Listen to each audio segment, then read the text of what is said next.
From blueprints to booming businesses, from groundbreaking to grand openings, this is Beyond the Blueprint.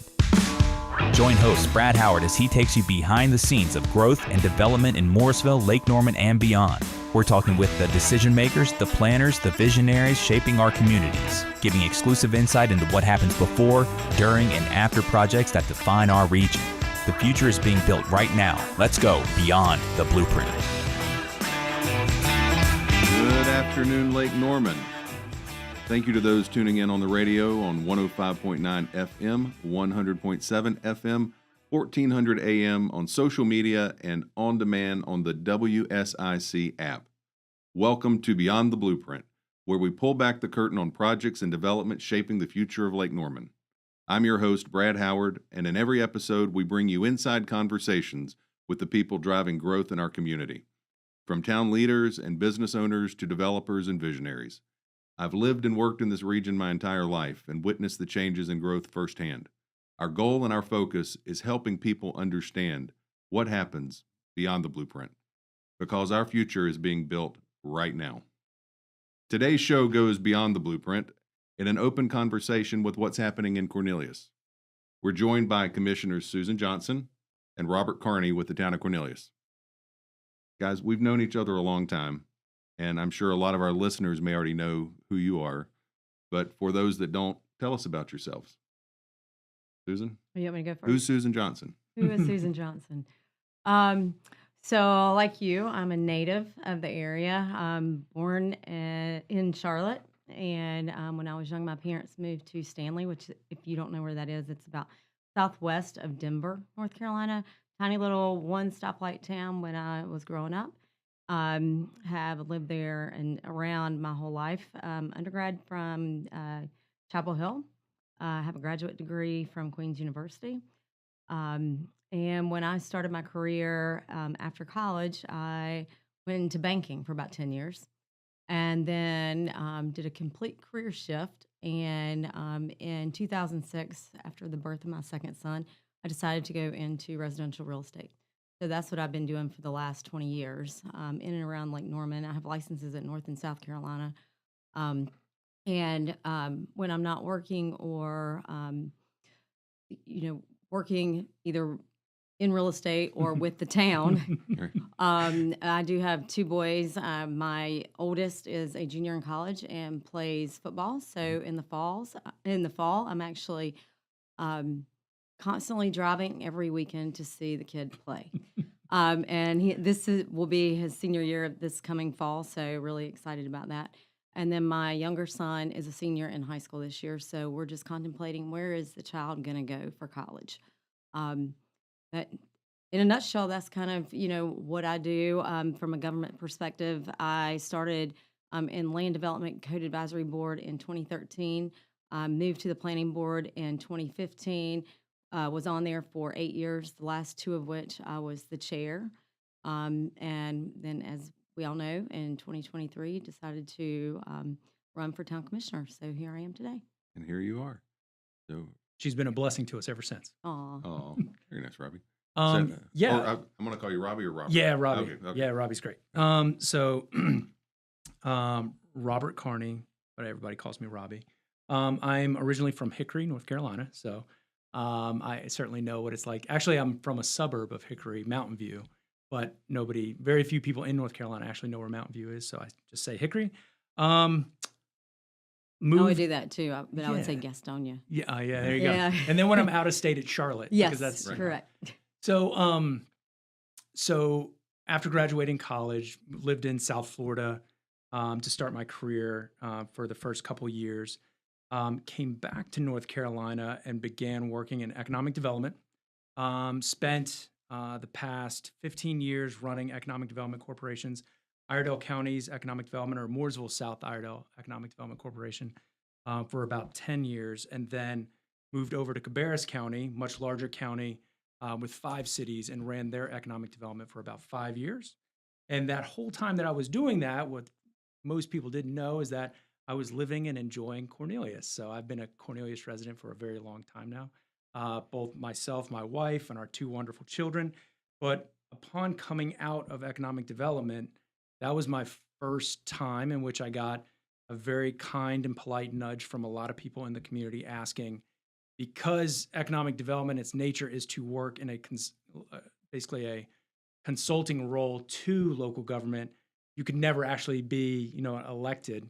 Once I had moved out of economic development, that was one of the first things that community started asking is like, hey, can you help us putting all that economic development knowledge to work and serving in the town of Cornelius? And so it took me, a couple months to really think through that, but then I decided to, and like my partner here, Susan, we're both first-time elected leaders here in the town. So it's been great so far. Everybody's nice and kind, and we never get Ever. an Kumbaya. email of anger or Never. angry phone calls. Those things just don't happen in Cornelius. Wow. It's strange, very, very odd. I know. So it sounds interesting. So we have two newcomers to Cornelius politics, and your background is real estate. Your background is economic development. Two great skill sets to have on a town board. So that leads me to the next question: is what drove each of you to get involved in politics, given your backgrounds?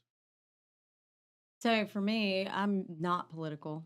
Robbie will tell you, I pretty much say what I mean and mean what I say. That's My good in a favorite things about politician. Susan That's- Johnson. She that's is a- not political. No, it's very important for me to listen. I do a lot more listening than I do talking because I think that you can't understand what's going on and the impacts unless you actually have a full picture of that. Um, so for me, it's not getting into politics so much as similar to being on planning board or land development code. When I started land development code advisory board, it was really truly from a real estate perspective to understand how code development and how zoning and all of that impacts what we do on the real estate side. So it just kind of naturally morphed into then planning. And similar to Robbie, I had quite a few people who approached me and just said, "Hey, are you interested? Would you be interested?" And my initial response was no, because I am not But here you are. political. Exactly, right. And so I just, really thought long and hard about it, and it was kind of the next progression of how I could make an impact to our town and be an advocate for our residents. And so I just kind of took a leap of faith and decided to run, and here I am. And there you are. And Robbie, we're 1 minute out on the Sure. segment, so Yeah, I can if keep you it want to quick. jump in on that. Yeah. So for me, I was, I'd mentioned I'd exited economic development. I was running, I've been running a tech company. I've been in the technology space. My wife was very honest with me, and God love her for it. She was saying there's so much knowledge about how communities function and what high functioning communities look like, how you structure them, how you organize them, and how you execute and help communities really kind of establish quality of life. That she basically said, these are like muscles that you have that you're not using. She goes, So she put you to work. she put me to work. And she basically said, you're bored. There's too much in your brain that you need to be using. And all of that together really kind of got me interested and motivated to serve in this capacity. Very good. Well, on that, we will take a pause and be right back.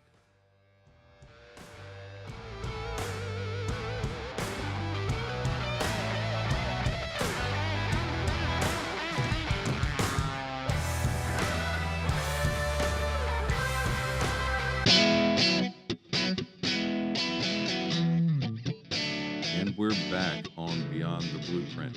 We want to jump right into the meat of the questions and talk about zoning, land use, impact fees, all the key terms that I'm sure everybody hears and wants to, has an opinion on. So let's just get right to it. Zoning and land use often get confused. How does Cornelius use these tools to shape growth, especially with projects like the Bailey Road Flex Space? And what's the difference in simple terms? So in simple terms, zoning is law and land use is policy.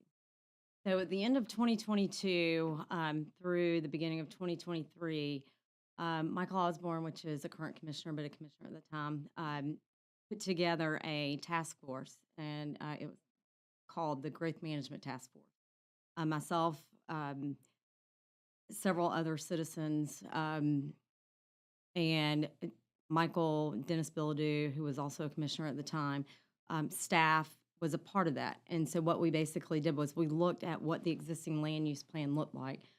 Do we really want it to look that way? What kind of changes would we like to address within our town to ensure that the biggest thing right now, because of our infrastructure is so challenged, is smart managed growth. And that's one of the things that we talked about. That was one of the platforms in which I ran on. So how do you ensure that you can manage growth from a smart perspective until the infrastructure is built? Because living in North Carolina my whole entire life, it's always been backwards. It is, it's never been if you build it, they will come. It is always they are coming, and then what are we going to do to fix it? Right. So from that perspective, we have to kind of take a look at, what does this land use plan need to look like? And, what do we envision for the next 5 years? So that was one of the things that we did. And, what are what's the density look like? What are the, heights of buildings, within different corridors? So that plan was adopted in 2023, and that's what we use currently as a policy. From a zoning perspective, it's a law-based system where each parcel is zoned a particular way, whether it be commercial, whether it be residential, whether it be rural preservation. And when you're talking about the Bailey, the Cornelius Business Park parcel that is being considered, for the most part, land use and zoning actually align, but there are places and spaces within our town where they don't. And this is one key area where they don't. The zoning is rural preservation, but the land use plan is business campus. So you have vastly different uses and ways in which the intent for the land should be utilized. That's kind of one of the challenges that we are struggling with, and Robbie will tell you, is it is rural preservation, but when and business campus was not something that was changed in 2023. That has been in existence since 2014 or even before. I remember doing land use plan in 2014, and it was considered, that particular parcel was considered business campus. So it's remained that way even since 2023.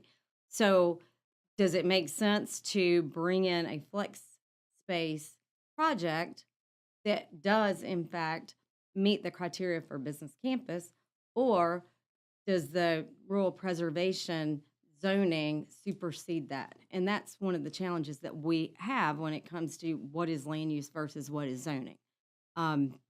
So that's just one example. And that area I know has changed dramatically over the last 10, 20 years from what it was then. And it's just the delay in getting different policies updated. Susan's done a fabulous job kind of laying out like the key definitions of what happens. And whenever you're doing a land use plan, what you're trying to do is you're trying to like guess what the future holds for your particular community, and you're trying to strategically make decisions about where you want the community to go based upon it's comprised mainly of residents that are saying like, this is what we foresee our future to be.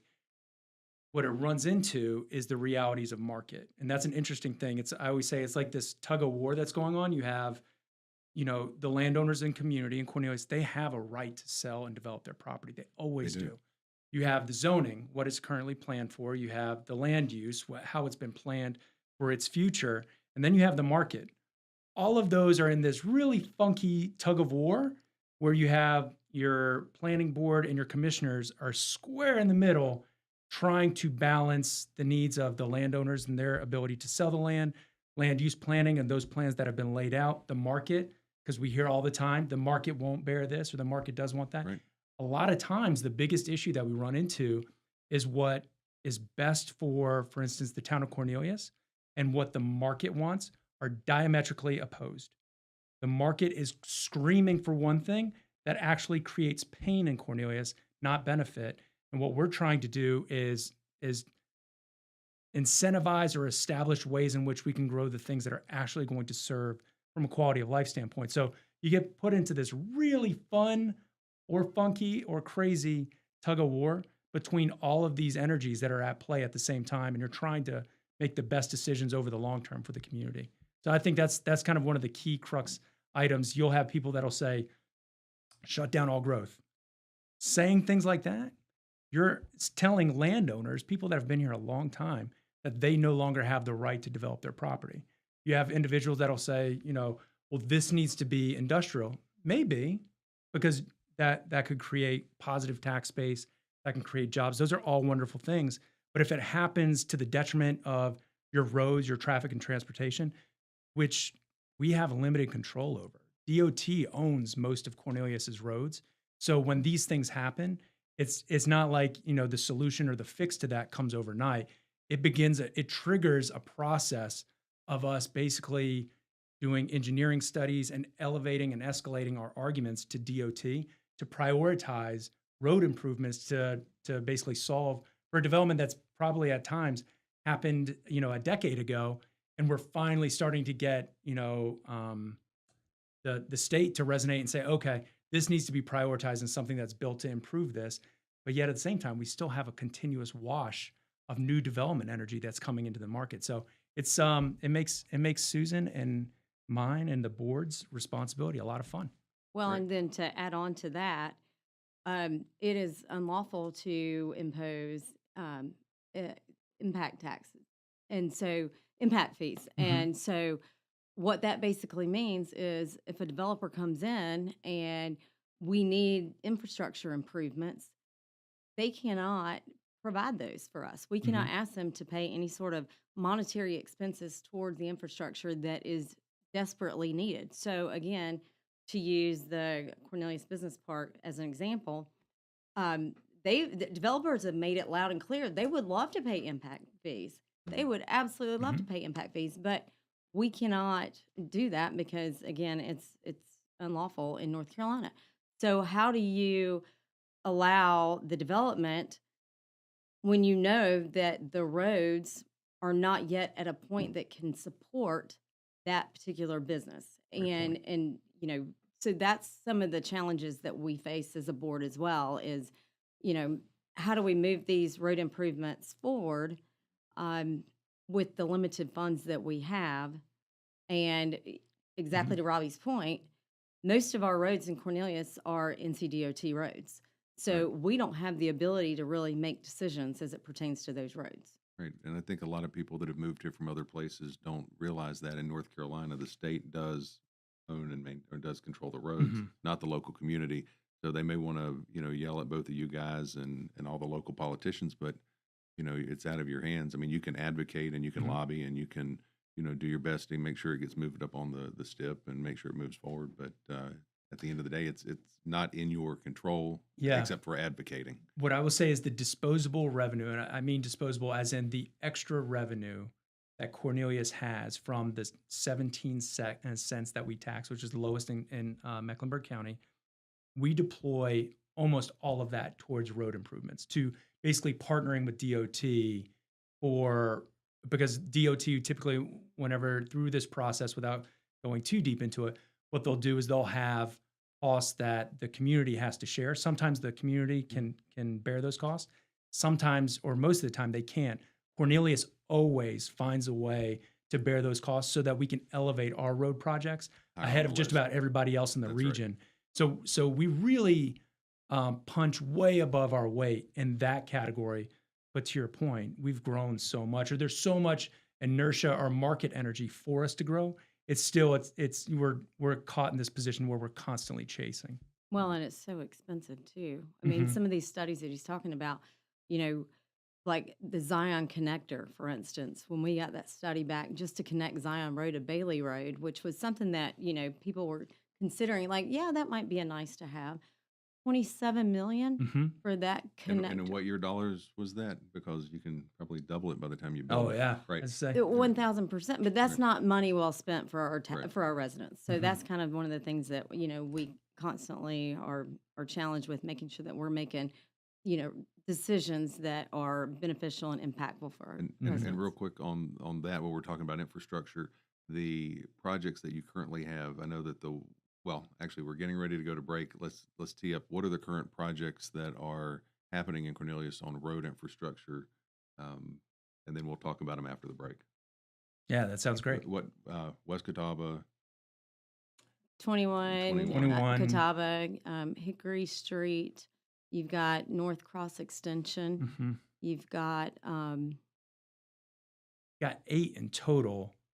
As I say, and we've got 4 that are underway now and 4 that are planned within the next 2 years that are already contracted and just kind of on schedule to move forward. so a lot of orange barrels coming to Cornelius Yes. over the next decade. yes. All right.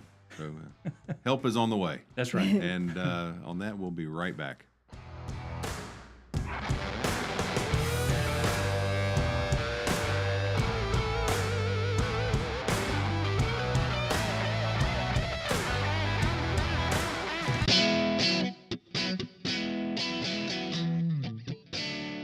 And we're back, and we are talking with Commissioners Susan Johnson and Robbie Carney with the town of Cornelius. And we are going to talk about orange barrels now. And as you said in the break, turning left and turning right, we're not on board with NASCAR. NASCAR is going to the left. And we're going to the right. Yep. So on that, let's talk about traffic circles. Sure. The state loves them. So Yeah. what's happening in Cornelius with traffic circles? So, the one thing I always like to tell the residents is that every year we do an annual survey. We do multiple surveys. We survey the town of Cornelius residents almost to death. We actually, we acknowledge that we send out a lot of surveys. It's because we want to hear from them. We want to understand the priorities of the community.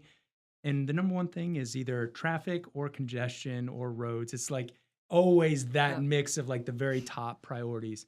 So we have numerous road projects that are underway, are coming. So what I like to tell everybody is like, just get ready, be patient. You're going to see a lot of orange barrels when you're stuck in traffic. The state flower of Cornelius. Yeah, right. Mooresville, Lake Norman. Yeah. Orange barrels.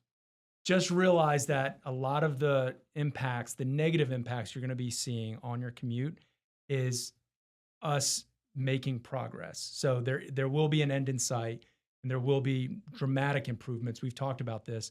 The improvements that are coming are going to transform how the feel of people driving through Cornelius. So it is pretty dramatic, but we have to incur some, what I will say is short-term pain. So I'm trying to list them out, and you guys help me out. We have East Catawba, you've got a roundabout going there. You've got Highway 21, where you've got a roundabout that actually feeds into that. And then West Catawba off Torrance Chapel, you have a roundabout there. You've got improvements that are currently going on at 21 in Washam Potts. What am I missing? North Cross Extension North Cross Extension. and West Catawba widening. West Catawba widening, which is That'll planned be a for big- 2027. And then also Old Statesville, you've got a roundabout that's going as if you're going towards Davidson. That's coming in right now. And yes, DOT hates left turns. The reason why they hate left turns is because every time traffic turns left, the traffic moving in the opposite direction has to stop. So what they're trying to do is they try to utilize roundabouts and all these. Sometimes it feels crazy as far as you're going around your elbow to get to your, you know what. But if you really look at it from an engineering perspective, you're actually moving in a safety perspective. That's absolutely right. You're actually getting through that intersection faster. Sometimes it feels like you're having to drive a little bit further to do so. And the one thing that I will say that we always try to remind DOT about is chaos theory.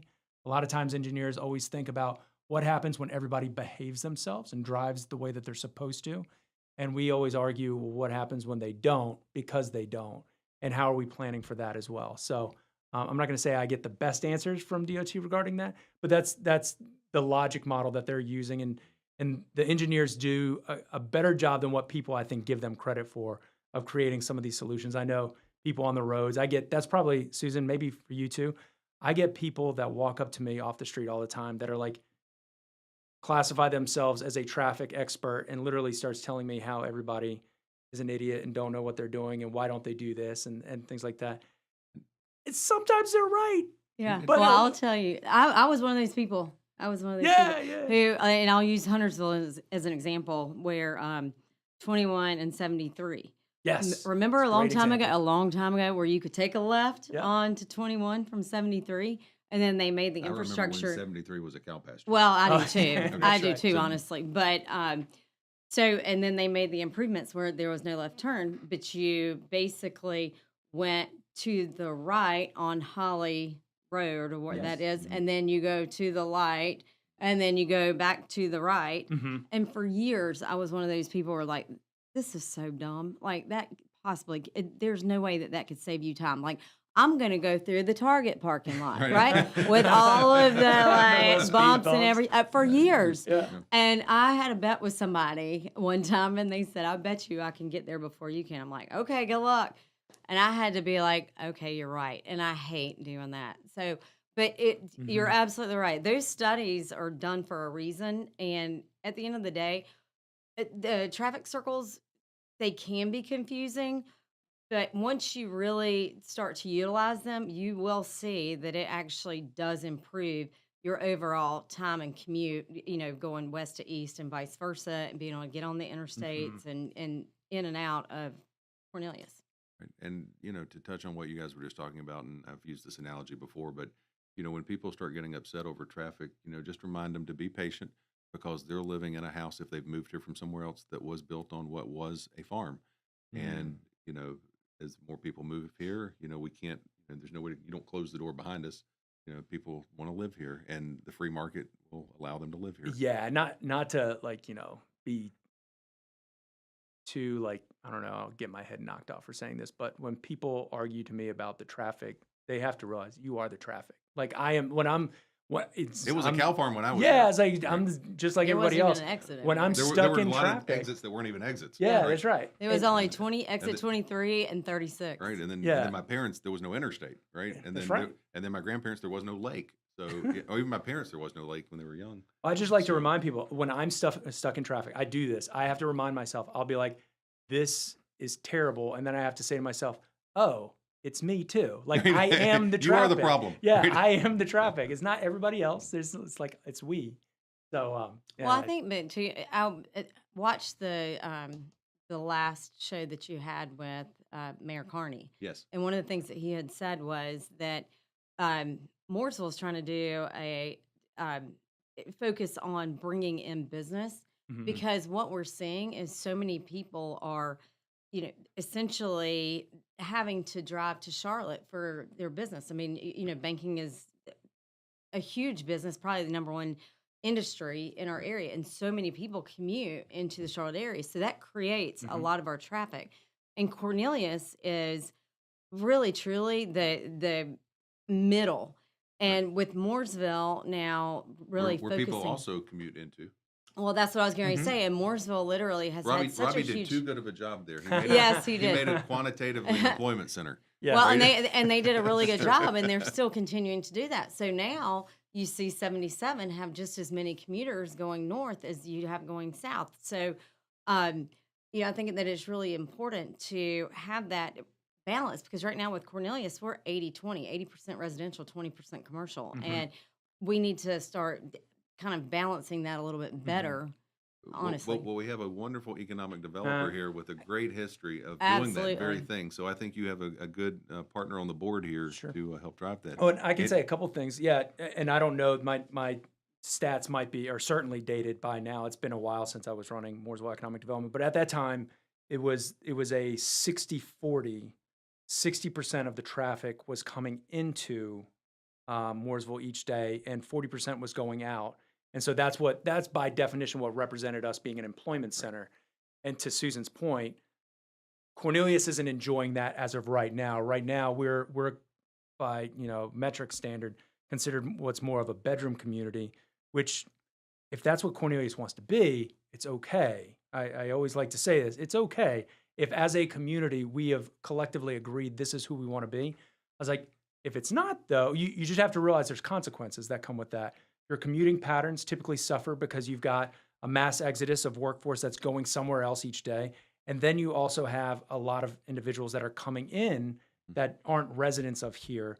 Typically, the more you can route both the people that both live here and work here and are spending their dollars here on a daily basis. Live, work, play. Yeah, it's a very enriching thing, and it has these impacts across the board to a community that really helps with health and vibrancy. Cornelius right now, to Susan's point, is 80-20, and from a workforce perspective, we're like 90-10. It's a valiant effort, and I believe this is, you asked why did I run? Right.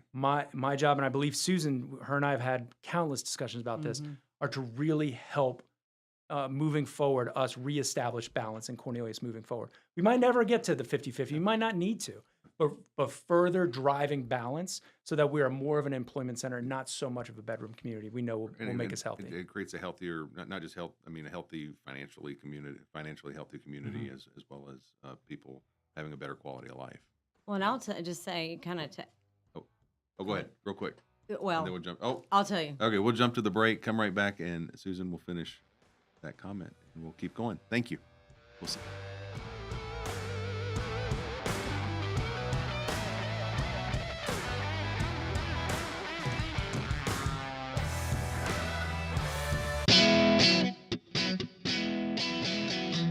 All right, and we're back. And welcome to Beyond the Blueprint with Commissioner Susan Johnson and Commissioner Robbie Carney with the town of Cornelius. And we are going to follow up on the comment that or the point you were making just before the break on cost to serve. So I'll let you pick that up. Absolutely. I just wanted to, really give Robbie kudos because he actually spearheaded a process to where we worked with one of the economic developers in Monroe, and we created what we call a cost to serve. So basically what we look at is when projects come before us, we look to see what is the impact going to be for the town to service, whether it's residentially or whether it is commercially, water, sewer, how much is it actually going to cost the town to service that particular whatever use that they're wanting to use versus how much tax dollars we're going to get. Because if at the end of the day, I think in Cornelius today, they just talked about right now, it's actually costing the town about $1 something per household to service our town. So we're essentially from that perspective in the negative. So I think that this is a really great tool, and I'm very happy that I was a part of that process, and like I said, Robbie kind of put it together. I just kind of got to ride his tail to figure out what that looked like. But, I don't know if you have anything else to say about that. So Susan was my partner in crime. As we were saying, we should increase the intelligence and understanding of the implications of development in Cornelius. And through that exercise, we learned, to Susan's point, that for every residential parcel in Cornelius, it cost, on an annual basis, it cost the town of Cornelius $126. Okay. That's after they've paid their taxes, their property taxes and everything else. We still owe approximately $126 per parcel. For commercial development, it's for every parcel after they've paid their taxes. After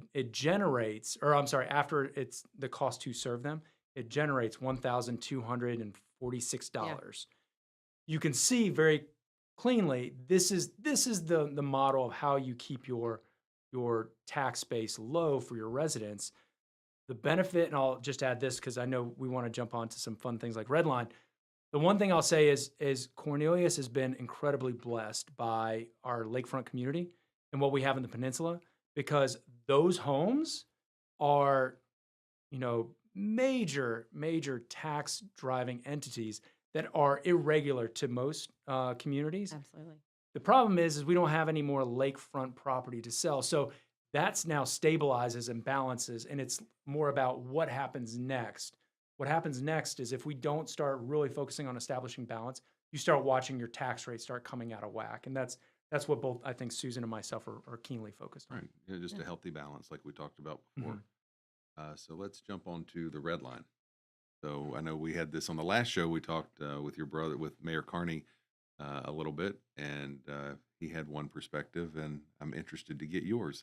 So let's start with Commissioner Carney on this, Carney. and then we'll let you do the follow up here. Okay. So tell us about the red line. What's going on, and what are the nuances? I understand. I think Katz already owns the Yeah. right of way. So yeah, and Susan, keep me honest if I misrepresent any of the details here. So yeah, City of Charlotte purchased the Norfolk Southern line with the intent of turning it over to Katz during an interim period while they're actually rebuilding the transportation organization that will be the future home for that would be the organization that would manage this. Right.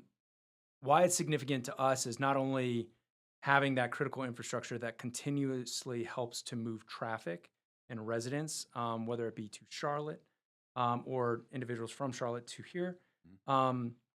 It can be a very incredible economic development driver.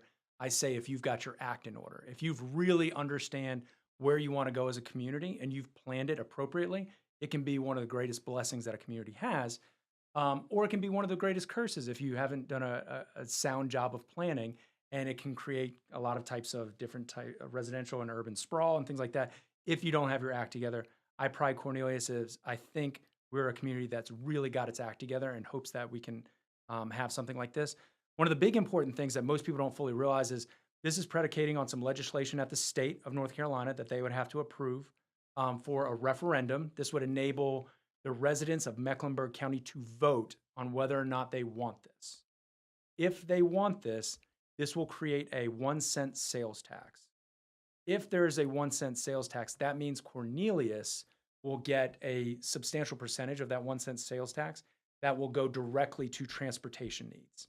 And Just the red line or all transportation needs? All transportation needs. So roads, anything yes. else? Okay. So it creates financial structure. And who decides where that money goes? Is that the board's decision? So that was already structured through this original organization. As we're going through this, we were kind of negotiating what happens to that penny sales tax when it's distributed back to the town of Cornelius. What do we do with it? And we've been basically told we can dedicate this to any and all roads and transportation projects that we like. Greenways, different things like that. There's some other things that we can do that are in line with transportation. But it would, in today's current value, it only grows from here. It would be approximately $6 million a year that we would get, which is substantial for the town of Cornelius. That would be how much we would get for year one. Mm-hmm. And it's the 1-cent sales tax, and then the way that they negotiated the deal, if you will, is Cornelius, all of North Mecklenburg, each of the towns get 50% of that sales tax. So essentially 50 cents on the dollar then goes towards our road improvements. So for instance, the road improvements that we currently have in our STIP that have been approved and have been essentially funded, it equates to about $31 million for the town. So if it is in fact approved, year one, and that's not year one once the train hits the station, it is year one starting in 2026. We start getting this funding that we can then supplant and utilize those funds for other needs within our community. So I think that it's a huge important thing. And if you look at it from how much we're going to get, about $6 million, if you look at that from a tax-based perspective, it's about 4 cents of a tax increase versus not having to have that kind of tax increase for our residents. Right. So it is a very impactful tax that we can utilize that will positively impact our citizens so that we can continue to keep their tax rate as low as anywhere else within Mecklenburg County.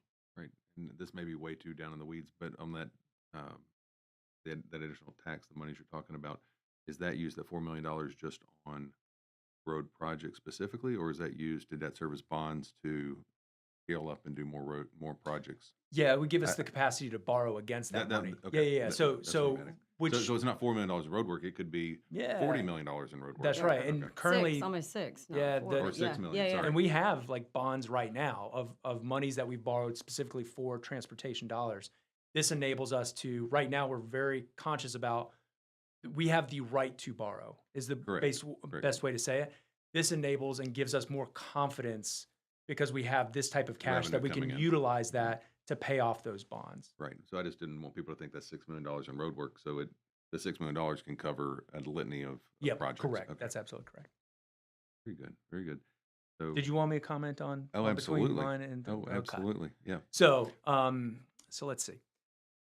I certainly agree with the mayor's perspective on saying, listen, where this currently is proposed, where it terminates, because it's Let's not explain to moving people- through the community.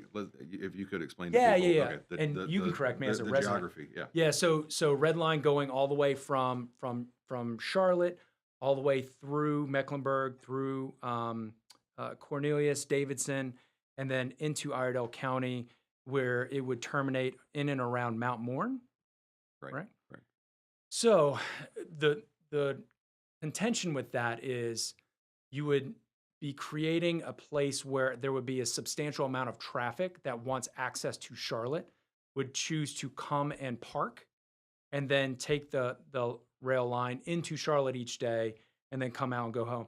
So what it does is it has the potential to clog up, already strained infrastructure and posing little economic benefit is kind of the argument. I would argue that can and could be absolutely true. I would say with the intentionality of a lot of the individuals affiliated with the Red Line, I think this is a wonderful opportunity for Iredell County to possibly negotiate how do we get that line extended further through Mooresville, I would say almost north of Mooresville, to where now you have a place and space to where you can park a substantial amount of traffic without incurring the negative aspects of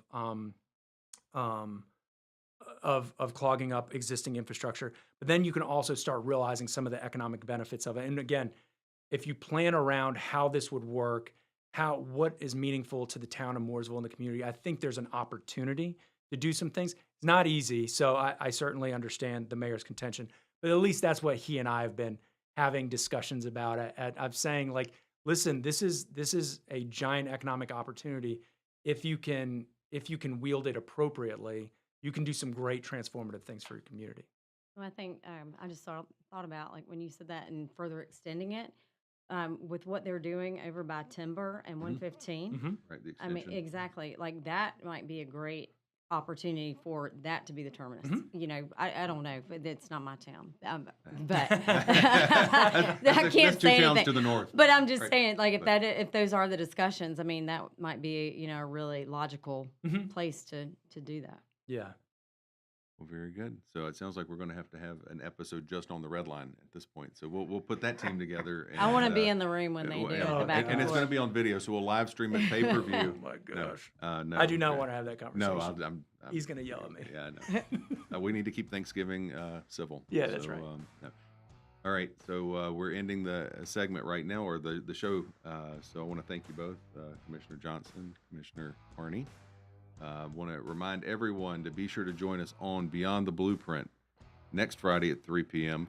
You can also find us on 105.9 FM, 100.7 FM, 1400 AM on social media and on demand with the WSIC News app, where we'll continue to explore the projects and developments that are shaping Lake Norman. Until then, I'm Brad Howard, and this has been Beyond the Blueprint, because the future is being built now.